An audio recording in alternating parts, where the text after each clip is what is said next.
Pada kali ini saya akan menjawab pertanyaan dari materi tentang perilaku kelompok dalam organisasi. Pertanyaan yang pertama yaitu, jelaskan bagaimana teori terbentuknya kelompok. Teori terbentuknya kelompok adalah menurut Toha mengemukakan bahwa banyak teori yang mencoba mengembangkan suatu anggapan mengenai awal mula terbentuk dan tumbuhnya suatu kelompok.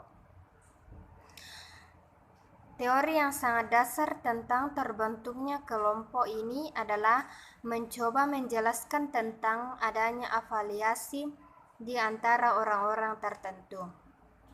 Teori ini disebut propinquity atau teori kedekatan, yang artinya seseorang berhubungan dengan orang lain disebabkan karena adanya kedekatan ruang dan daerahnya. Kemudian pertanyaan yang kedua yaitu, sebutkan karakteristik kelompok menurut Reitz. Karakteristik kelompok menurut Reitz ada 3 bagian, yaitu pertama, adanya 2 orang atau lebih, kedua, yang berinteraksi satu sama lainnya, dan yang ketiga, melihat dirinya sebagai suatu kelompok.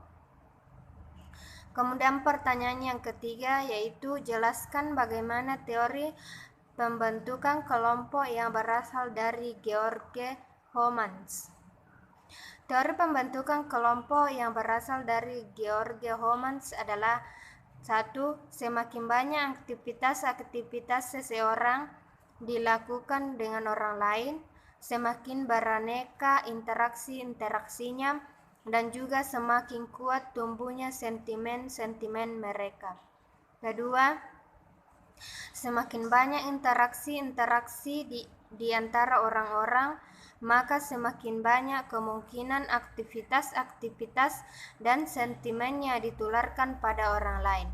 Ketiga, semakin banyak aktivitas dan sentimennya ditularkan kepada orang lain, dan semakin banyak sentimen seseorang dipahami oleh orang lain, maka semakin banyak kemungkinan yang ditularkannya aktivitas dan interaksi. Kemudian pertanyaan yang keempat, apa yang dimaksud dengan kelompok primer, kelompok formal, dan kelompok informal? Yang dimaksud dengan kelompok primer adalah suatu kelompok kecil dijumpai hanya untuk dihubungkan dengan suatu kriteria ukuran jumlah anggotanya kelompoknya, yakni kecil, dan pada umumnya tidak diikuti dengan spesifikasi berupa jumlah yang terbentuk kelompok kecil tersebut. Kedua, kelompok formal.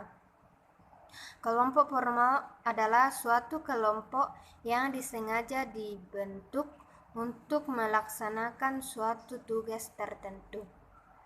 Kemudian kelompok informal adalah suatu kelompok yang tumbuh dari proses interaksi, daya tarik, dan kebutuhan seseorang. Kemudian pertanyaan yang kelima, yang terakhir, yaitu uraikan faktor-faktor yang mempengaruhi perilaku kelompok dalam organisasi. Faktor-faktor yang mempengaruhi perilaku kelompok dalam organisasi adalah faktor eksternal dan faktor internal. Demikian jawaban dari saya. Sekian dan terima kasih.